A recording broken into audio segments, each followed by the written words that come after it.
مغرب کی معاشی کامیابی کا وہ کون سا راز ہے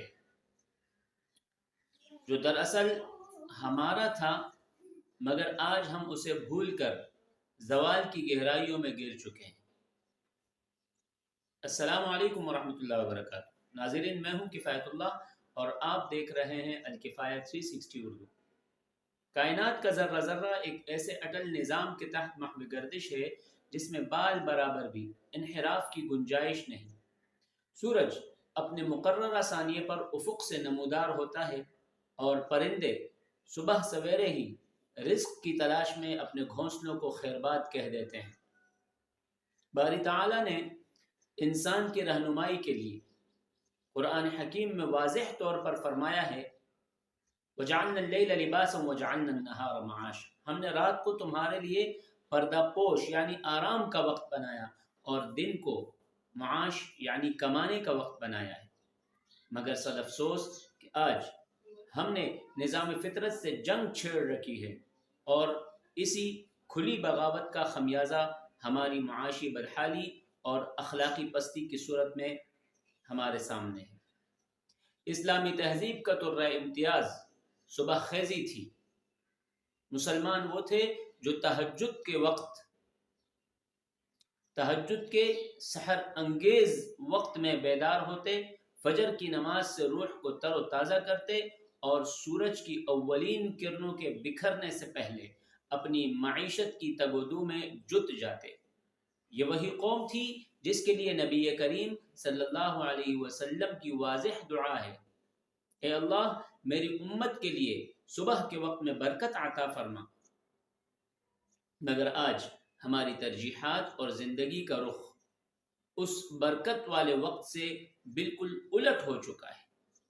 آج ہماری مسجدیں فجر کے وقت ویرانی کا منظر پیش کرتی ہیں، جبکہ بازار رات گئے 2 بجے تک آباد نظر آتے ہیں۔ ہم نے برکت کی ساعتوں کو سونے کے لیے اور سونے کے وقت کو کمانے کے لیے منتخب کر لیا ہے۔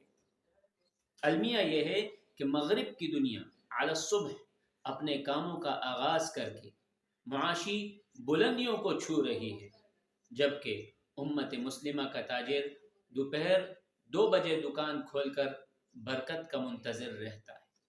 یاد رکھیے، جو رزق سورج ڈھلنے کے بعد تلاش کیا جاتا ہے اس سے پیٹ تو بھرا جا سکتا ہے، مگر زندگی میں سکون اور برکت نہیں لائی جا سکتی۔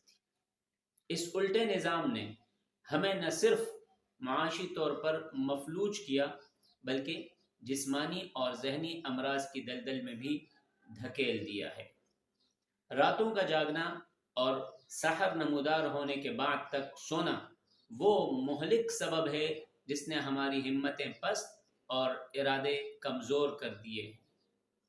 ہم امام مہدی کی آمد کے تذکرے تو بڑے شوق سے کرتے ہیں، لیکن کیا وہ قوم جو ایک فجر کی نماز کے لیے گرم بستر چھوڑنے کی سکت نہیں رکھتی، حق کے کسی بڑے معرکے میں اپنا سب کچھ قربان کرنے کا حوصلہ پا سکے گی؟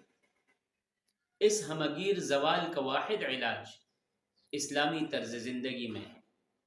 ہمیں اپنی راتوں کو عبادت اور آرام کے لیے اور اپنے دنوں کو محنت و مشقت کے لیے وقف کرنا ہوگا۔